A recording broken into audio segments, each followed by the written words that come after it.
Hello everyone, welcome to the third discussion in our real world series. In the first video we talked about CTF and making the transition to real world vuln research and exploit dev. In the last discussion video we talked about vulnerability research more in depth and an overview of the skills and steps for that for getting into it. In this one we're going to be tunneling in on exploit development, which while similar and is adjacent to vuln research, it is a different skill set, as we've mentioned a few times. So before we get into that discussion, I'll quickly mention there are timestamps in the description for anyone who wants to jump around or refer back to a talking point. We are also open to anyone who wants to leave comments or wants to argue a certain point or add a point. These are our takes on it, so if you have something to add, feel free to in our Discord or in the comment section. And we'll be glad to do that. So yeah, I mean, we're not trying to prescribe this is what you have to do to get good at exploit dev or to make the jump into real world, but we are trying to provide, our own take on it and an option on how we think that should be approached, because it is a difficult problem. But ultimately, I mean, it's about keeping motivated. It's about following your own motivation. Yeah. So we'll start with what's hard, or like the bad news with learning exploit dev, and then move into some ways to address that and how those can be tackled. So the first thing is there's an abundance of resources for basic exploitation for what you'd see like 20 years ago. Like a simple stack smash, format string attacks, some of the older like heap allocator exploits. But then when you start throwing more of the modern mitigations in the mix, some of the newer bug classes, they're sometimes just hand-waved or just don't really have any resources on them. Outside of maybe things like write-ups, which while they are like a valid resource, they might not be targeted for people who aren't already familiar with whatever they're looking at or talking about. Yeah, so, I mean, that beginner path, like everybody and their dog seems to have written like that basic buffer overflow, overriding the save return address. And I'd say there are good resources up to learning, about ROP, kind of code reuse stuff. That is kind of a well-trodden path to get there. I've kind of laid out my thoughts on like some good resources and why in a separate post. But yeah, like things get so much more dispersed afterwards, and you can go like there is no one answer. That's kind of the problem. I can pretty definitively say, if you're learning exploit development, like here are some steps, here are some things you need to learn up to about ROP. After that, I don't have any definitive answer. Like you need to learn this, this, and this. It really depends on what you're targeting, what you end up getting exposed to. And because of that, there are no resources that just put everything together nicely for you, because it depends. Like it all depends. It depends on what you're doing. It depends on what you want to do, where you're targeting. And there's always kind of new techniques and strategies being found that just wouldn't already be documented. Yeah, like I kind of touched on in the last video, it's rare for two circumstances to be exactly the same. The way you exploit something is not only going to depend on the target, but it's also going to depend on whatever mitigations it has in play, the vulnerability and what kinds of primitives it can expose from an exploit point of view, and like whatever circumstances are of that bug, like the stability, how easily that path can be reached, what privileges are like involved. There's a lot of little nuances that go into the exploit development angle. So you have to learn how to learn in a way. It's not as mechanical. You need to get really creative and power through the frustration. I think there's more frustration probably on the exploit dev angle than even on the vuln research angle. So, yeah, but still embrace the frustration. I mean, yeah. I guess the good news, though, I mean, we're focused on the bad news here. Good news is, like, once you've learned ROP, once you've learned kind of the idea of having primitives and gadgets and reusing code, and generally just like what would be called weird machines, once you've got that concept in mind and you've learned that, I would argue that, like, pretty much all of modern exploitation is actually open to you. Like, you understand the fundamental concepts necessary to understand all of the more recent, more modern attacks, techniques, strategies. Yes, you're still going to have to do some research and learn how to learn. Like, you're still going to have to do that, but that's the hard part. The hard part's understanding the fundamentals. It's just learning details. After that point, it's learning some specifics. either in how some mitigation works, how some software works, like what it's doing underlying what you don't necessarily see. But it's open to you. Like, you can approach modern exploits after that point. Yeah, you have the building blocks. If I had to put it to a real world analogy, I'd kind of consider it like Lego, where once you have the pieces, there's a lot of different places you can go, and you still have to get creative with how you fit them together in a way that gets you to your goal. But you can practice and enhance that by working through stuff. The main thing is getting those building blocks in order to get to that point. Yeah, like I definitely would say, like, the whole idea of code reuse and like reprogramming a piece of software, as in like a ROP chain or something, like that is, I think, the hard concept to get your head around, along with pointers. But ideally, you understand pointers by that point. Like, once you get that, that's the hard part, I'd say. Yeah, getting into that mindset. So, yeah, I mean, the motivation is important there. We've talked about that in the past videos as well, but being able to stick with it and figure out how to put the pieces together is the main thing with getting good with exploitation. So focusing on a first project that really keeps you interested and engaged is the most important thing. So I guess the hardest thing to get started with once you have the building blocks is figuring out how to develop strategies, right? Yeah, I mean, that is the missing skill, I think, from CTF to real world, is your development of strategies. Because CTFs, we were talking about this in the first video, I think, they're small, they're usually contained. They kind of shoehorn you into a particular strategy, into a particular way of exploiting a bug. Because, you know, usually the author had something in mind. They were trying to show something, teach something, have you need to do something. So you don't have to, like, triage between, like, I could, taking a use after free. Like, you could use X number of other objects as, like, your second use.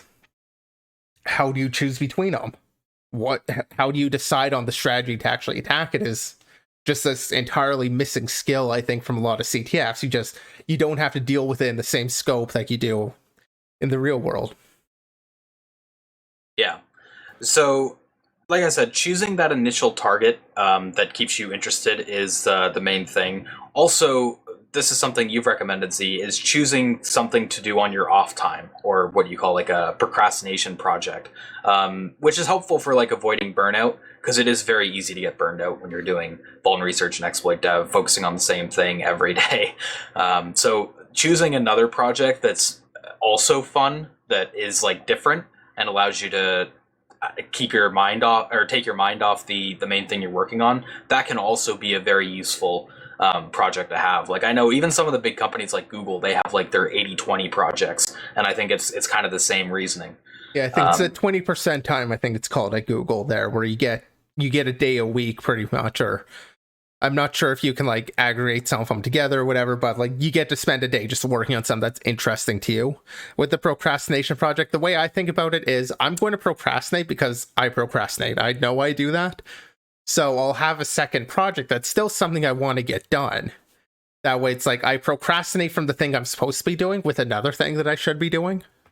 That's kind of how I look at the procrastination projects, but just, choosing a couple topics or choosing a couple projects. So I will say, when you're choosing, we have kind of jumped ahead here a little bit, but you're going to choose place that you're going. I'm fumbling my words here, but you need to choose a target that you're actually going to start doing some exploit development against.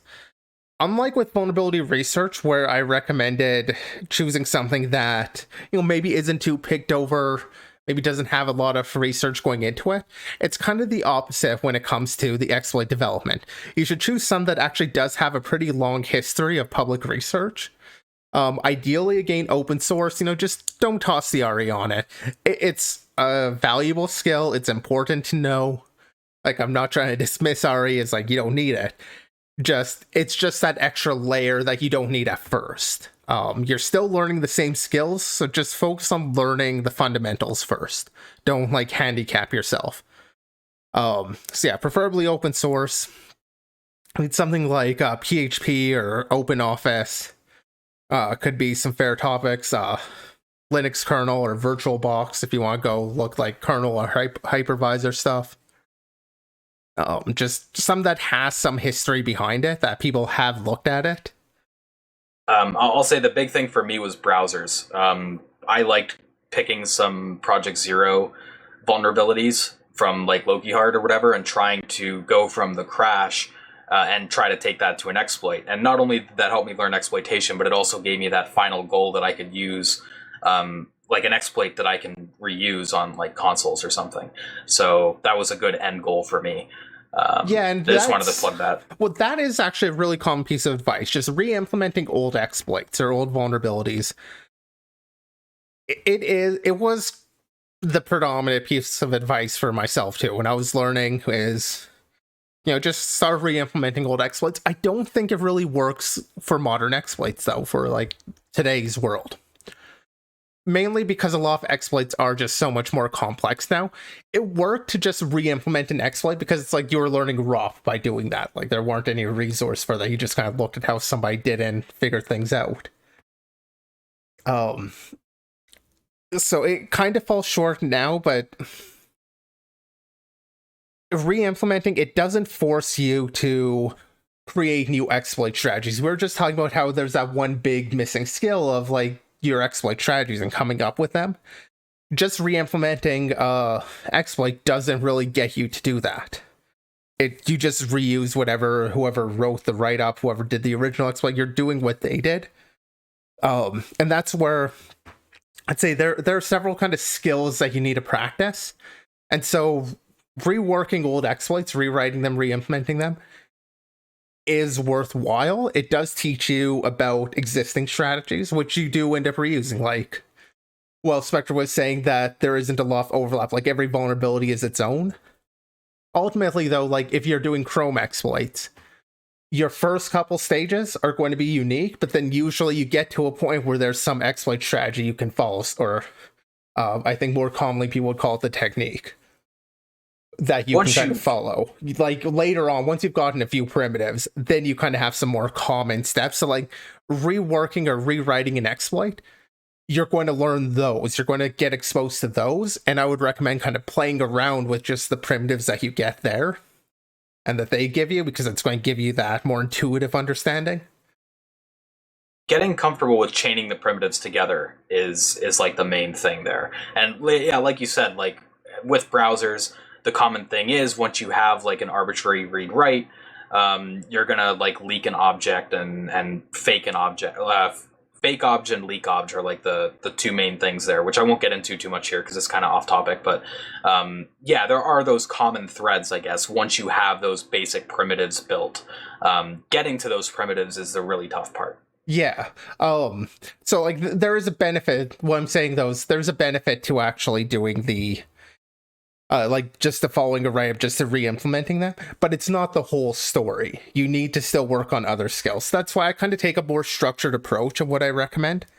In that, at first, yeah, just one, find a write-up that isn't just a single step, like, oh, I got like EIP or RIP overwrite and could just write my shellcode here and like there's no work to be done. Like find write-ups that are somewhat complicated, have some challenge to them, and just implement them as the write-up says. So I am saying find a write-up, not just an exploit here. At first, just do that.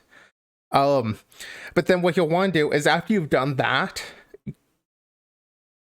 basically implement it another way. So that can be like if you've got like an info leak, like finding another object to leak and finding your addresses like that, or use that free, using another object. You can add self-imposed restrictions on it, or like things like making it portable. But the idea here is as Spectre said, you want to kind of get practice chaining the gadgets. So the idea with doing it another way is you've gotten like up to the vulnerability. Now how you exploit, you've seen one way of doing it. Now, looking for another way means you've eliminated maybe the most obvious way of doing it. Now you've got to come up with another route. You're making it a little bit more difficult on yourself, but you're kind of practicing that skill of looking for potential primitives, looking for things you can compromise looking for what you can reach. Sometimes there aren't a lot of options. Like if you've got a 1 byte overwrite on a stack frame and like you don't have control over what the next frame is or something like that. Like there are challenges, but ideally you want to try and do it another way. The idea there just being practice exploring software for those primitives. Because, I mean, that's going to be frustrating at first, but sometimes you're not going to have a primitive that you can just use or know the right route. Which kind of... Oh, go ahead. Well, I was just going to say, there's also value into exploring other paths beyond just the learning aspect. It's possible that the most obvious path is also not as stable as another path that you could find, right? Or you find a path that's more portable. So even beyond just the learning aspect, there could be points of value for looking for other ways too. I just wanted to kind of highlight that. Yeah, no, fair point. I mean, that could also just be one of the restrictions you add on yourself is make it more stable or more portable. Figure out why it's not portable, or maybe it is, but like, I don't know, just add the challenge of making it work like across different versions if you have nothing else to kind of work at. Yeah. The next step I'd kind of say, and I guess I will also mention, like, these aren't necessarily steps like as I'm going through here following a write-up. The next one is just using your write-up as a hint sheet. Now, I'm not saying like you should progress from using write-up to using it as a hint sheet to finally the last point here is like just using a CV or a crash report. Like it's not so much like a linear progression. It's each of these is developing different skills, or you're able to work on different skills. So if you notice yourself like struggling with something, you can go back and figure out like, how do I work on that skill rather than just re-implementing random exploits until you get better. So anyway, as I was saying there, like next thing you want to just kind of find a write-up, but don't reference it. Or maybe at most, reference it to getting to the point to reproduce a crash, and then don't use it for the actual exploit development. The idea there is having something that you can reference only if you really get stuck, and there's a chance you might progress beyond it, do a different route, and find out they did something different, and it won't actually help you get unstuck. But the idea there just being to practice finding those strategies when you don't even have any first hint. Whereas when you've got the write-up, you're starting off with some strategy and you kind of know what's worked. You want to get some practice without already kind of being biased by having seen that. So that's the idea of just using it as the hint, but it's still kind of the cheat sheet. It's there to help you if you ultimately end up needing it. And then finally, just working with a CV or a crash report. This ties in a little bit with the more vulnerability research, but the idea of triaging. Take a CV, take a crash report, whatever, and predict ahead of time if you think it's going to be exploitable. And keep track of your own predictions, because this triaging is kind of an important skill that is only really developed with practice. But each time you run across a crash that isn't exploitable, take notes on why it's not exploitable. And what the situation was that maybe made it appear like it might be exploitable. But keep track of that, because those notes can be really helpful in the future. In terms of just like, hey, I've run into this scenario before. Why couldn't I do it? Or why didn't it work out? So you're kind of working, as I said, you're working on different skills with these 3 different ways, but each one is important to kind of follow through. Yeah, it's kind of like a staircase. And like you said, well, I don't really see it as linear. Like a staircase. It's like I do kind of see where you're coming from. You're removing information with each step. Yeah. But exactly. Don't feel like if you're working from CVs that now you can't go back to just using a write-up. They're kind of independent. They're definitely structured in a linear way, but they're working on different skills. Yeah, it's like a linear set of goals, but how you reach them is non-linear, I guess. Yeah, I don't know. It's weird. It's what I think kind of works there. Because you do need the practice of building up your own strategies, and you kind of get that by trying to do it, and it helps if you do it in this sort of structured way. Yeah. Like you said, triaging is not something you can really book learn. So discovering whether or not something is exploitable around its circumstances, let's say you have an overflow, but you don't fully control the contents and something gets smashed that leads to a crash. Being able to discover that is very important for determining how much time and effort you want to put into something. So yeah, so finding those strategies, I guess, is kind of the final big thing with exploit development. Yeah, final big thing, or the big thing. I mean, that's actually ultimately this whole series was because I wanted to talk about this whole process, because it's a skill that you don't get in CTFs very much, and it's insanely important for kind of real world exploits. Yeah, and the reason why it's so tricky and so important is it really is an art. Like we're not talking about the book here, but like the art of exploitation. It's not something that you can just write down a checklist of and check it off and then you're done. You kind of have to tailor whatever you're doing to your situation, and being able to find and discover strategies while you're doing that is it's a difficult skill, but it's also what makes it so rewarding when you do it. Yeah, and I mean, it's, as you're saying, a creative task. It's not a science. There's no step-by-step to here's how you find new strategies. You do this, this, and this will be your strategy. It's all about your own creativity, so there are going to be times where you don't think something's exploitable. You can come up with a strategy, and somebody else has, like, a crazy idea that ends up working. Yeah. And this is where that initial pre-assessment phase can be really useful. And like you had that quote before, Z, I think it was time spent doing that was seldom wasted. Time spent in reconnaissance is seldom wasted. Yeah. Yeah, right. So like in order to develop those strategies and be able to find them, you need to have a solid understanding of what the target is doing, how it's built, and how different pieces interact with each other. And that's where, keeping a wiki or something of those subsystems and keeping track of them is just immensely useful. We kind of mentioned that, like, keeping notes phase and how the art of security assessment made that a really important point. It'll help you in the exploit dev phase as well, not just the VR phase. So yeah, I mean, keeping notes of the overall architecture, the structure, and playing around in an application, again, exploring it. That's kind of tying back to the VR area, where it's like, explore the application, understand it intuitively. So understanding all those internal structures is what you're going to be abusing to actually write an exploit. So, it's important that you spend that time and really get to know some of your core primitives too. Like if you've got some that has like common primitives that are seen, take the time, just implement up to that primitive and just explore kind of memory with it. I don't know. It's hard to say without actually having a concrete example. But you just want to play around and really kind of understand what you gain with each sort of primitive. And if you run across like a write-up that has some new primitive, like focus in on what does this primitive give you? What's unique or interesting about it to you? You're just kind of slowly building up more of an internal knowledge and kind of, again, tying back Grok and that intuitive understanding to be able to reason about the system, reason about your primitives that you have.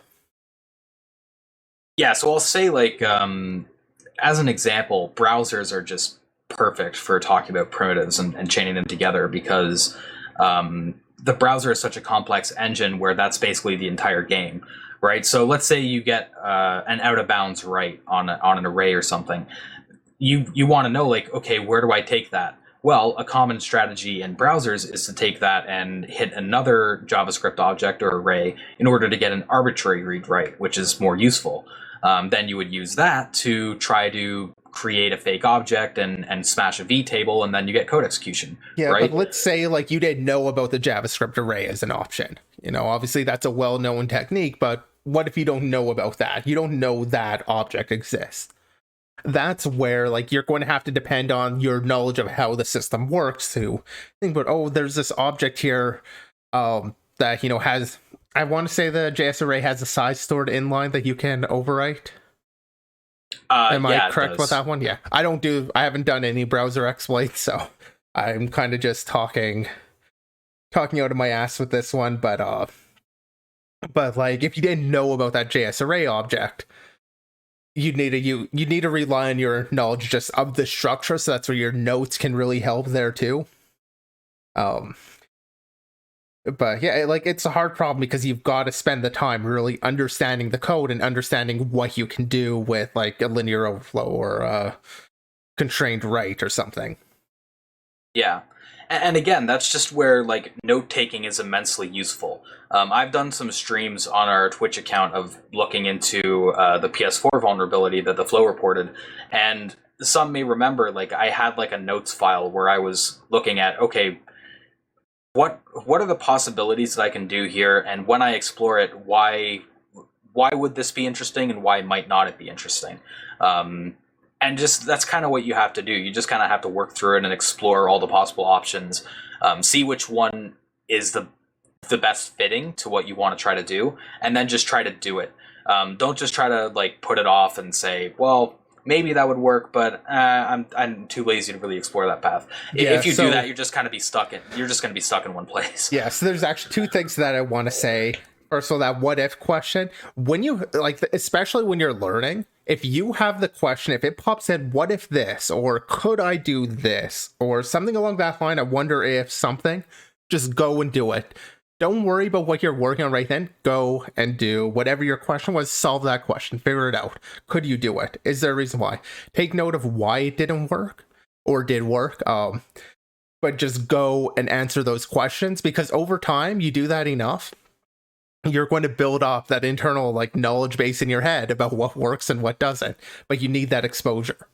You need to actually go out of your way to do it. Don't take the safe path. If you have the question and you don't know the answer, your immediate goal should be to do it, to figure out the answer to that. The other thing I'd want to say, what Spectre just says, with writing notes and writing it out, be methodical.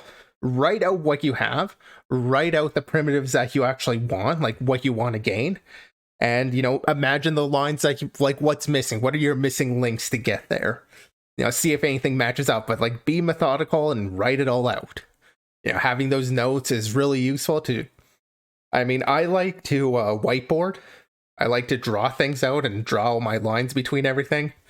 Find what works for you, but I find just having something to actually look at and like visually see it helps.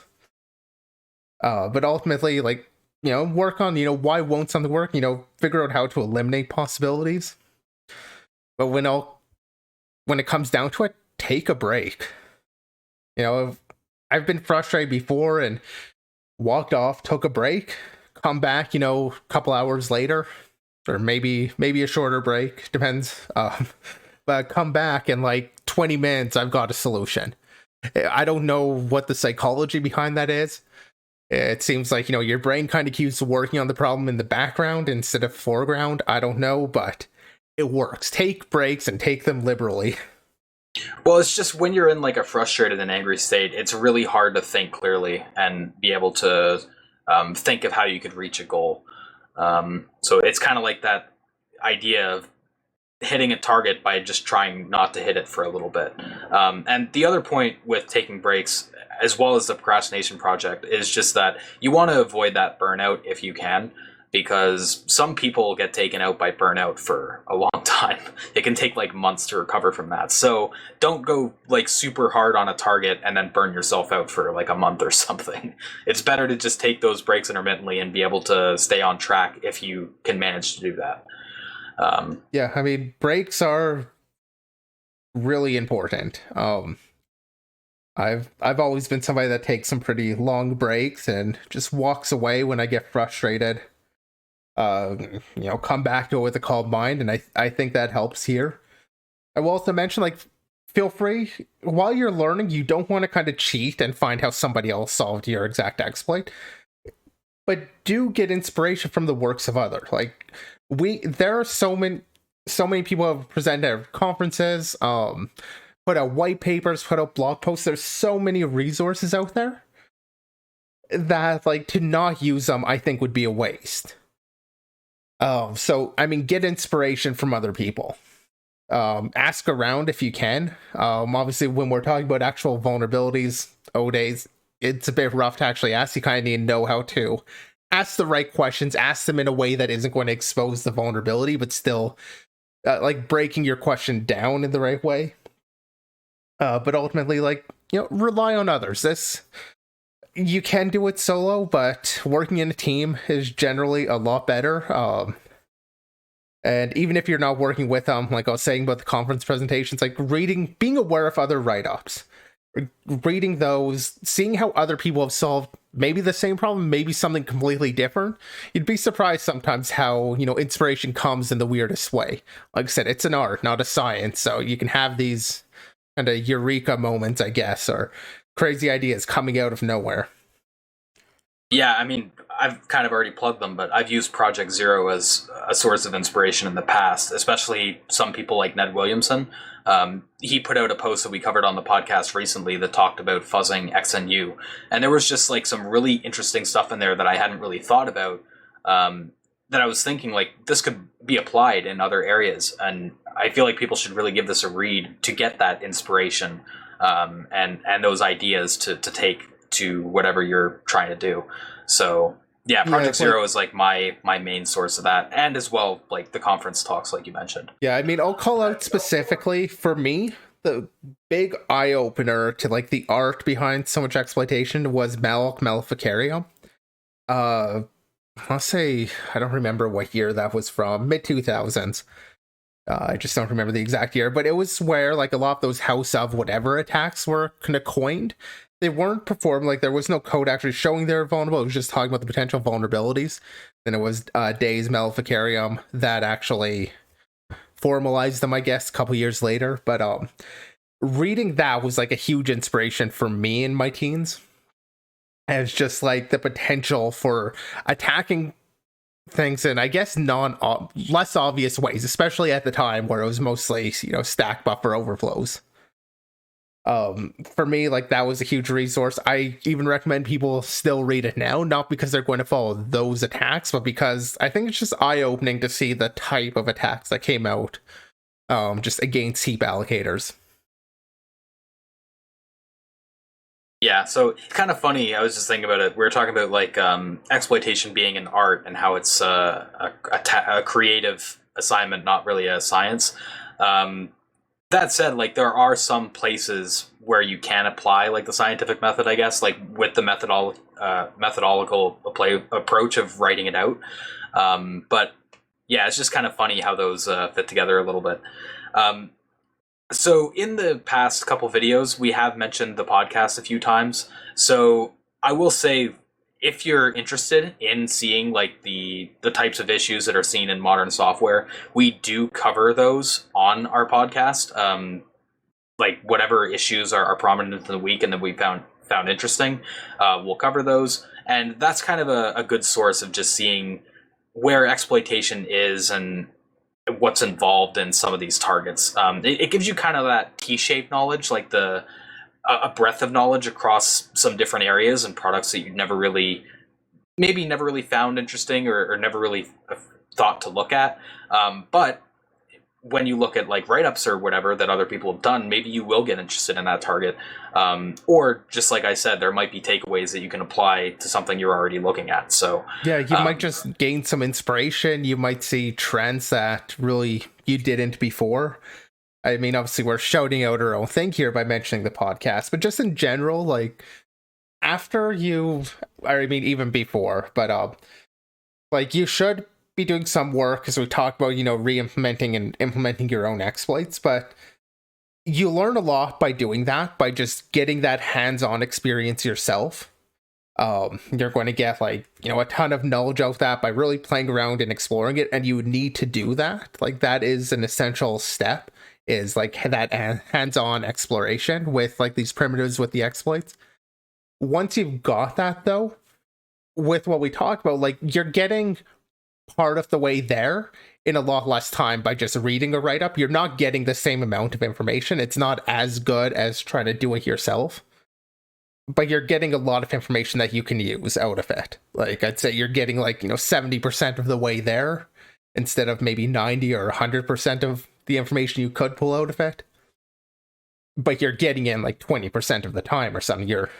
It's a little bit more effective, I guess. And I guess that's really been what we've been trying to focus on here, is how do you practice these key skills and do it more efficiently, more effectively? Yeah. And even if you're not like super into podcasts, just like check out feeds too. Z wrote up a feed aggregator that collects from multiple feeds, and we kind of did it with the meme branding with 0 Day fans, and that's where we pull topics from for the podcast. So yeah, like even if you don't necessarily want to check out the podcast, just keeping up with feeds and what's being put out there is a good idea, I think. Yeah, I mean, things move so quickly. I think you've got to kind of at least somewhat stay on top of what's happening. You could not do it, like, especially if you got a good foundation yourself and like a particular target, but I think there's a lot of value in, you know, knowing what other research is going on and just building on the shoulders of giants, I guess. Yeah, that's a good way of ending it. So yeah, I think that pretty much covers all of our points. I'll just quickly open it up to you, Z, if you have anything else to add, but I think we pretty much hit everything. That's everything. All right, cool.